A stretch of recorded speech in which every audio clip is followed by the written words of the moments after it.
Bem-vindos mais uma vez ao NovoCast, o podcast do Novo. O NovoCast está em todas as plataformas de streaming e também no YouTube. Na próxima quinta-feira, dia 2 de setembro, o Congresso Nacional vai votar a maior reforma eleitoral desde a redemocratização. Com mais de 900 artigos, o novo Código Eleitoral foi elaborado a portas fechadas, tornado público apenas dias atrás. As alterações, que precisam estar em vigor até o dia 1º de outubro desse ano, reduzem a transparência, alteram regras relativas aos partidos políticos, principalmente em suas prestações de contas, e diminuem punições por irregularidades. Vamos conhecer mais detalhes nessa conversa desse episódio número 42 do NovoCast, com a deputada federal do Novo em São Paulo, Adriana Ventura, e com a advogada mestre e doutora em Direito Público, Marilda Silveira. Adriana, bem-vinda de volta ao NovoCast. Adriana, faltando pouco para outubro, prazo para que as mudanças nas regras eleitorais tenham validade para as eleições do ano que vem, começa a correria. Na sessão da semana passada, você leu na tribuna um manifesto assinado por mais de 60 instituições preocupadas com a perspectiva de deliberação apressada pelo Congresso do novo Código Eleitoral. Exatamente qual é o teor desse manifesto? Esse manifesto quis trazer e reforçar exatamente essa preocupação de votação às escuras, às pressas de um Código Eleitoral que tem mais de 900 artigos, que tem quase 400 páginas. É muito grave, porque tem um trâmite, um rito especial no regimento. Então, entidades, organizações públicas e privadas, como Transparência Partidária, Movimento de Combate à Corrupção, Associação Contas Abertas, Transparência Internacional, Transparência Brasil, Unidos contra a Corrupção, Livres e outros se colocaram à disposição para participar do debate, porque não houve esse debate.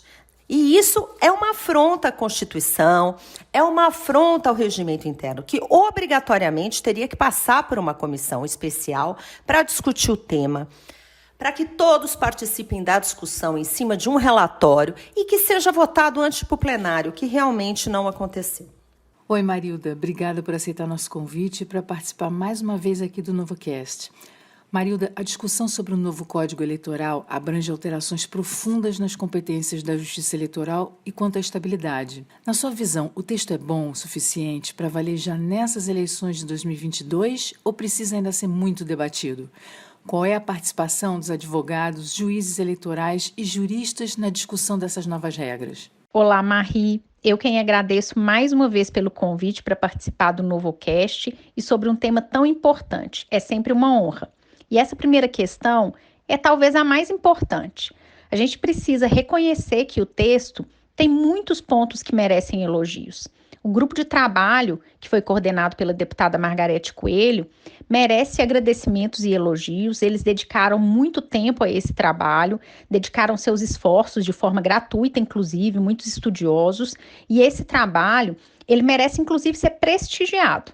E é por isso que a gente precisa debater. O fato é que o grupo de trabalho, ele aconteceu durante pouco tempo, mas, além disso, como grupo de trabalho, ele não se debruçou sobre o texto. Ele ouviu pessoas, ouviu acadêmicos, ouviu a sociedade, mas ouviu de forma aberta, genérica, como se fossem palestras. O texto mesmo do projeto foi protocolado tem menos de 30 dias, tem 28 dias, se eu não me engano. E nesse tempo, não dá para a gente debater com profundidade. O texto tem muitas questões novas, muitas que nunca foram debatidas ou foram muito pouco debatidas, como um código inteiro de processo eleitoral, como candidaturas coletivas, defensoria pública eleitoral, o exercício do poder de polícia nas redes sociais. Tem um projeto de lei das fake news que o Congresso, o Senado, entende que não está amadurecido para votar. Então, se um pequeno ponto que está dentro do código já se entende que não está amadurecido, imagina um código inteiro num tema tão relevante. Então, me parece que a gente precisa parar com mais cuidado, fazer audiências públicas, levar o tema para debate. 30 dias é muito pouco tempo para debater um código eleitoral, que é o instrumento de concretização da democracia. Então, embora a gente tenha pontos muito elogiáveis, o trabalho foi muito extenso, muito dedicado, e os integrantes da comissão são muito qualificados, inclusive a própria deputada Margarete, que é uma estudiosa, tem doutorado, mas isso precisa ser dialogado com a sociedade. Adriana, o novo texto prevê mudanças que blindam os candidatos de quaisquer causas de inelegibilidade infraconstitucionais que ocorram após o registro da candidatura. Explica para os ouvintes o que significa e quais serão as consequências caso isso seja aprovado.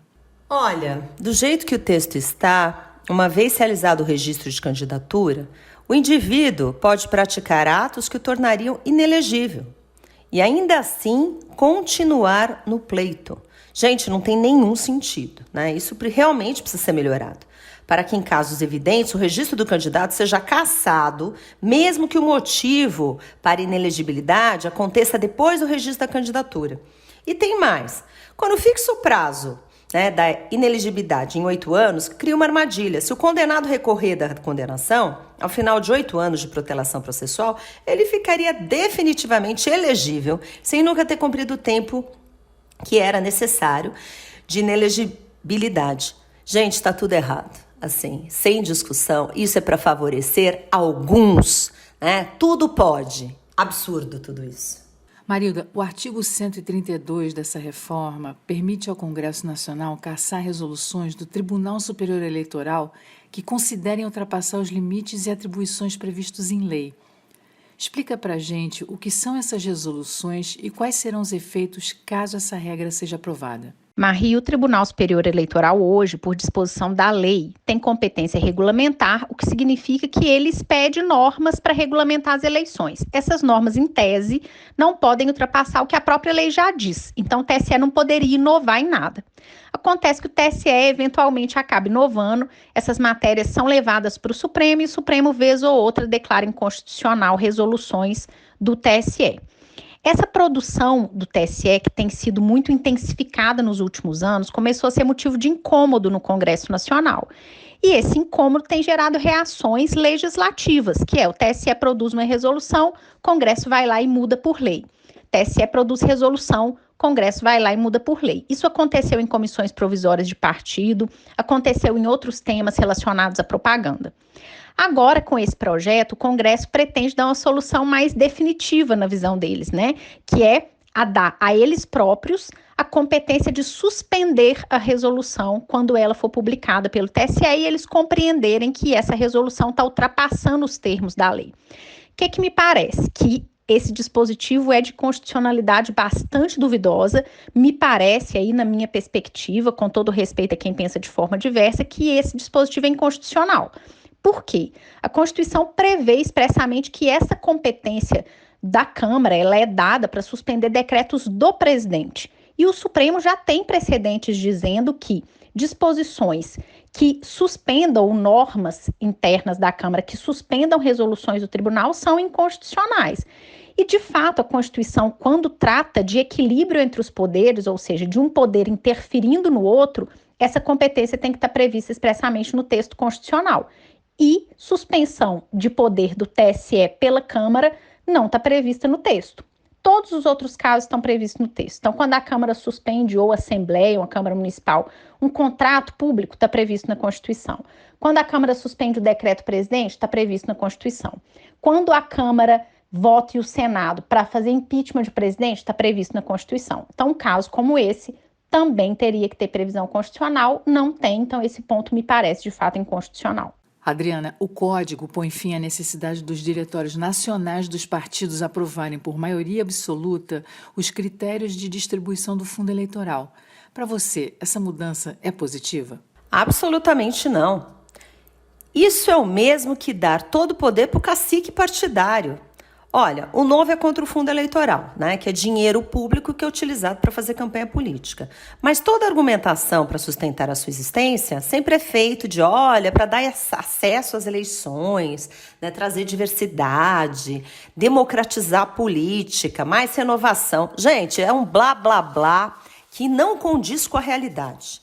Né? O que garante que o dono do partido vai distribuir o fundão com critérios, com regras, e de uma maneira correta que realmente democratize? Nada. Hoje, a lei como está, essa divisão é super desigual, inclusive vai tudo para 1% mais rico, né? Para uns, o teto, para os outros, nada, nada, nada. mas ainda pode piorar. Até por causa disso, eu protocolei um projeto de lei que coloca limite para recebimento de fundo eleitoral, onde cada candidato pode usar apenas 20% do teto na campanha de recurso público. Então, assim, se ele pode usar R$ 1 milhão para fazer campanha, só 200 mil poderiam ser usados do fundão. A gente precisa de mais regras, mais transparência e menos pode tudo. Marilda, atualmente, tanto as contas dos partidos políticos quanto as contas das campanhas políticas são prestadas por um sistema digital do Tribunal Superior Eleitoral. A nova proposta passa esse fornecimento de informações de forma mais simples para um sistema da Receita Federal. Para você, um sistema mais simplificado pode ser mais efetivo, mesmo que para monitorar possíveis irregularidades? Marie, essa proposta que está prevista no Código não me parece de todo negativa. Ela me parece que pode significar, sim, um avanço. O que está na mesa em discussão é a possibilidade, de fato, de simplificar as contas eleitorais, mas através de uma auditoria. Então, o partido, ao invés de prestar contas no próprio TSE por meio de um processo judicial, com aquele trâmite que tem se revelado, ao menos no TSE, moroso, demora aproximadamente 5 anos para julgar uma prestação de contas, ele seria transformado num processo de auditoria. Os partidos contratariam uma auditoria externa, dessas auditorias, igual acontece nas empresas de capital aberto, e isso não significaria que o TSE não faria esse controle, porque, inclusive, o controle está previsto na Constituição como de competência do TSE. Só que o TSE só entraria caso ou o controle social, que é qualquer pessoa, ou os legitimados, que é partido político e Ministério Público, impugnassem aquelas contas. E aí voltaria ao que é, as contas seriam judicializadas, teria um processo e se discutiria isso. O que me parece importante aqui, mais do que avaliar se segue processo judicial ou auditoria, é que as contas elas sejam expostas, e aqui veja bem, a gente está tratando de contas do partido, aquelas anuais de partido, porque a proposta não modifica a forma de prestação de contas de campanha. É que estas contas elas sejam prestadas em menor tempo, ou mensalmente, ou trimestralmente, porque do jeito que é hoje, que é anualmente, isso dificulta, praticamente inviabiliza o controle social. Depois que passa um ano, ninguém consegue fiscalizar mais nada. Vou dar um exemplo. Eu contrato aqui uma pessoa para poder fazer a segurança do partido. E aí, só no próximo ano, quando for hora de prestação de contas, é que isso vai aparecer lá nas minhas contas. Como que alguém que quer fiscalizar vai conseguir conferir se de fato alguém prestou esse serviço de segurança? Ou imprimiu folha? Ou fez isso ou fez aquilo? Não tem jeito. Então, o controle concomitante das contas é importante. Isso está previsto e é permitido, melhor assegurado nesse processo de auditoria. Então, me parece uma alternativa, uma possibilidade que precisa ser debatida. Pode ser um avanço que não deve ser rejeitada de antemão, mas mostra mais uma vez que a gente precisa de tempo de debate e aprofundamento. Adriana, o novo Código Eleitoral prevê autorização para usar o fundo partidário para qualquer despesa de interesse do partido a critério da direção executiva. Isso não vai contra os princípios importantes que regem o uso de recursos públicos? Pois é um absurdo atrás de absurdo. É absolutamente irreal o tamanho do retrocesso que estamos beirando. Como é que não pode haver um mínimo de direcionamento das despesas? Gente, dinheiro público em um país que falta o básico, em um país que falta saúde, educação, escola fechada porque não tem banheiro, porque não tem janela. O que a gente vai ver com esse dinheiro em partido? Jatinho, aluguel de mansão, porque helicópteros a gente já viu ofurôs, banheira de hidromassagem. É uma vergonha. Isso vai contra os basilares princípios públicos. Qual que é o benefício para o Brasil? Como que isso ajuda a consolidar uma democracia? Absurdo, gente. Marilda, o novo Código Eleitoral passa a exigir como condição para cassação de mandato, cumulativamente à conduta ilícita, alguma forma de violência, além do resultado da eleição. Isso não acaba impossibilitando a comprovação de outros ilícitos? Olha, Marie, a gente tem aqui no Brasil um processo muito sério relacionado à cassação de mandatos eletivos. Eu já, de algum tempo, sou uma crítica do volume de cassações que são implementadas no tribunal e que a gente precisa rever o nosso modelo de aferição de ilícitos. Há algum tempo eu fiz um levantamento, se a gente colocasse numa linha do tempo todas as cassações que o tribunal fez e que levam a novas eleições, e agora todas levam, a gente teria no Brasil aproximadamente uma eleição a cada 6 dias. Isso não acontece em nenhum lugar do mundo e revela que tem algum problema. Se a gente estivesse caçando uma pessoa a cada 6 dias e isso estivesse reverberando em menos ilícito, talvez ainda pudesse dizer que está sendo eficiente, mas isso não é uma verdade, então não está. O que o projeto busca, me parece, é racionalizar esses processos de cassação para casos que de fato sejam graves, para impedir interpretações que viabilizem cassações em casos menos graves. Talvez o elemento violência não seja o melhor parâmetro de imputação. Em outros países, o que se usa é um percentual do número de votos. Então, se o candidato ganha com 5% de diferença, nada que ele fizer, a não ser que envolva violência, leva à cassação. Esse seria um parâmetro viável, mas, mais uma vez, é um ponto que depende de debate. Hoje, o TSE já tem como parâmetro de cassação a palavra gravidade, que exige uma interpretação.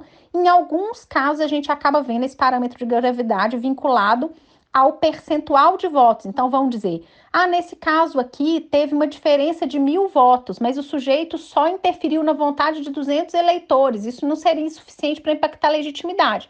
Mas é preciso reconhecer, Marie, que esses precedentes eles são raros. O tribunal sempre faz questão de deixar claro que a gravidade não está vinculada ao resultado e não é isso também que o projeto propõe nesse momento. Mas também, mais uma vez, me parece um ponto de necessário aprofundamento. Fato é que este ponto, essa matéria precisa mesmo de uma revisão no novo código. Talvez essa não seja a melhor métrica, mas uma nova métrica a gente precisa ter. Adriana, o texto acaba com a divulgação pública de bens dos candidatos, que permite saber quais empresas, propriedades e investimento possuem. Por que essa regra incomoda os futuros candidatos a ponto de fazer parte da reforma? Pois é aquela velha regrinha, né, que todo mundo ouvia das avós, né? Quem não deve, não teme, certo? Agora, se você precisa esconder o que tem, é porque tem algo errado. A entrada para a vida pública é uma escolha, né? E como toda escolha tem seu preço. E o preço é a publicidade. Então, assim, se a regra do jogo é, olha, eu tenho tanto para quando eu sair, eu mostrar também quando eu tenho, a regra é essa. O povo brasileiro tem o direito de saber qual é o patrimônio de seus candidatos e como o patrimônio de seus representantes evolui no tempo que ele tiver em um mandato. Isso é transparência. E como a gente sabe, transparência é uma das melhores armas contra a corrupção. Marilda, o novo texto inclui o princípio da anuidade também para alterações feitas pelo Tribunal Superior Eleitoral. Explica pra gente o que é esse princípio e quais os efeitos práticos dessa mudança. Uma primeira questão importante é qualificar essa regra como princípio. Há pessoas importantes, eu diria que talvez a maioria dos autores relevantes nesse tema compreendem que se trata de uma regra. É uma regra importante, está no texto constitucional, mas é uma regra. Isso tem desdobramentos. Mas, além disso, quando eu falo que existe uma regra na Constituição, que é uma regra da anualidade, a Constituição prevê que, se a lei mudar, e pode ser uma lei ordinária, complementar, ou a própria Constituição por emenda constitucional, isso para afetar o próximo processo eleitoral tem que acontecer a mais de um ano antes das eleições. Se essa regra tiver relação com o tema processo eleitoral, se ela modificar processo eleitoral. Então, se eu quero mudar o Código Eleitoral agora, por exemplo, eu tenho até outubro para modificar, porque se passar desse prazo, isso não vale para as próximas eleições. Essa regra já traz inúmeras discussões. A gente tem pelo menos uns 11 precedentes relevantes no Supremo que discutem o que é processo eleitoral. Então, uma norma que muda propaganda é processo eleitoral? Tem precedente Supremo dizendo que não. Uma norma que muda inelegibilidade, como foi a lei da ficha limpa, afeta o processo eleitoral? O Supremo disse afeta. Então, se mudou menos de um ano das eleições, não pode entrar em vigor. Uma norma que muda prestação de contas e financiamento, afeta? O Supremo entendeu que não, que pode entrar em vigor. Então, isso em si já é uma grande discussão. O problema é que essa regra, ela não tratou da mudança da jurisprudência. Lá na Constituição não fala isso, só fala norma, né? E aí o Supremo enfrentou isso em um precedente, que é um precedente relevante de relatoria do ministro Gilmar Mendes, que disse respeito às candidaturas de prefeitos itinerantes. Se um prefeito podia se reeleger de um município para outro para poder ficar se reelegendo infinitamente, o tribunal discutiu nesse caso também, além de dizer que não pode, que quando a gente muda a jurisprudência do tribunal, é preciso respeitar a regra da anualidade, mas o Supremo diz que isso significa que se mudar a jurisprudência, aquela decisão só vale para o próximo ciclo eleitoral. não disse que tem que mudar há mais de um ano a jurisprudência. Disse que a gente forma uma jurisprudência para cada eleição, para cada ciclo eleitoral. Isso gera um incômodo a quem defenda que a regra da anualidade tem que se aplicar mesmo, a mudança de precedentes. Então, a gente criaria no TSE um ciclo de precedentes de uma forma como se fez no STJ e até no próprio Supremo, com repercussão geral. Mas, para isso, seria preciso que a gente criasse um sistema processual de processo repetitivo, de repetição. E aqui, mais uma vez, como isso nunca existiu, seria preciso debater, até porque a composição do tribunal, tanto do TSE quanto do TRE, é única. Só na Justiça Eleitoral a gente tem mudança de composição a cada 2 anos, porque os juízes têm mandato e os juízes precisam ter independência para decidir. Como a gente vincula esses precedentes e essas decisões a mais de um ano antes das eleições, se os componentes do tribunal serão diferentes, né? Então, não é uma questão simples, é uma questão complexa, mas que precisa de fato ser debatida. E me parece, e aí eu vou concordar em parte com o texto, que vai ser preciso estabelecer um prazo para o TSE definir a sua jurisprudência para as eleições antes que as eleições comecem. O mínimo que se espera é que a gente saiba das regras antes do jogo começar. Outra inovação são as federações partidárias. O que é e qual a diferença para as coligações, que foram aprovadas agora na Câmara? As coligações são alianças formadas apenas para fins eleitorais e a federação é mais ampla, né? Vale para as eleições e para os mandatos. Mas, de qualquer maneira, na minha visão, ambas são péssimas para o fortalecimento da democracia. Porque o que elas fazem é com que os partidos nanicos sobrevivam e possam receber fundo eleitoral e partidário e ficar mamando. É isso, né? Que é o que move todo esse jogo de peças. No limite, tudo vai girar em torno desse dinheiro, que é dinheiro público, que é para bancar partido. Gente, não é por acaso, em nenhum lugar do mundo há tantos partidos e tanto dinheiro público bancando esta farra. É um absurdo. Marilda, como última pergunta agora. A reforma inclui deputados e senadores entre os legitimados para propor alterações nas resoluções do TSE, do Tribunal Superior Eleitoral, que organizam as eleições. Qual é a sua opinião sobre isso? Essa propriamente não é uma mudança. As resoluções do tribunal, elas são produzidas por um processo complexo. A gente precisa reconhecer que o TSE ele é muito cuidadoso na produção das suas normas. Todos os regulamentos, as resoluções, elas são submetidas às audiências públicas, o tribunal recebe notas técnicas, ouve as partes, tem sustentação oral, tem produção acadêmica, recebe documentos, abre sistema, todo mundo se manifesta.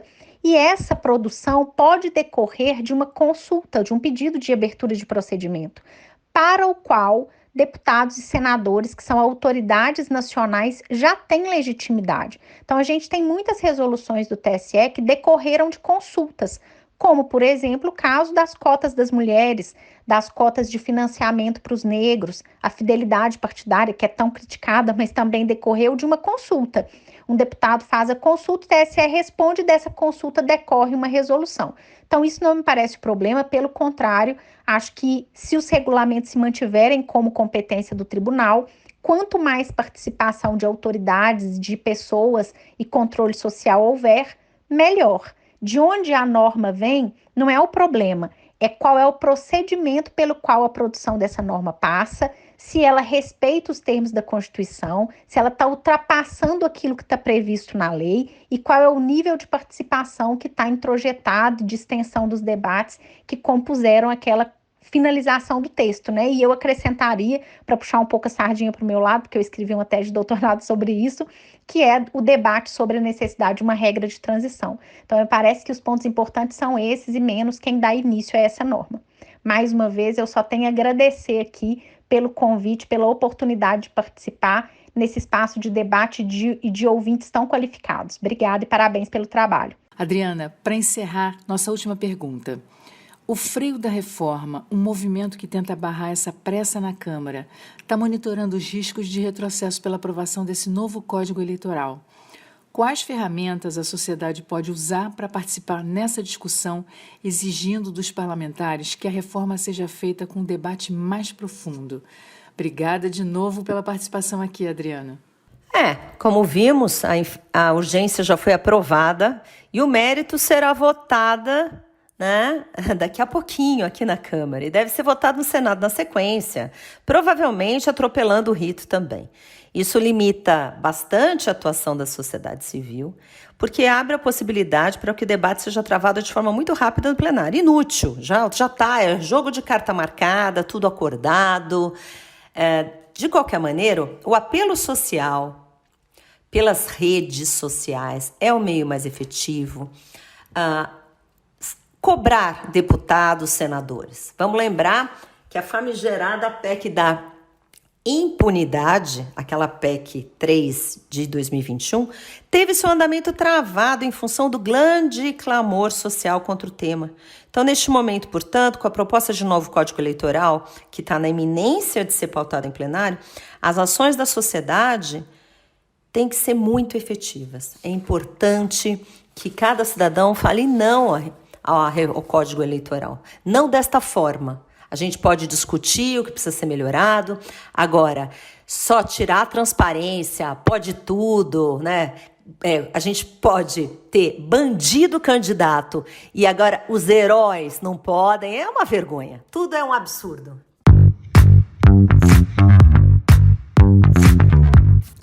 E terminamos por aqui. Muito obrigada por nos acompanhar em mais esse episódio. Conheça mais conteúdos do NovoCast e compartilhe nas suas redes sociais com amigos e familiares. O NovoCast é uma iniciativa do Novo, um partido político financiado somente com contribuições voluntárias.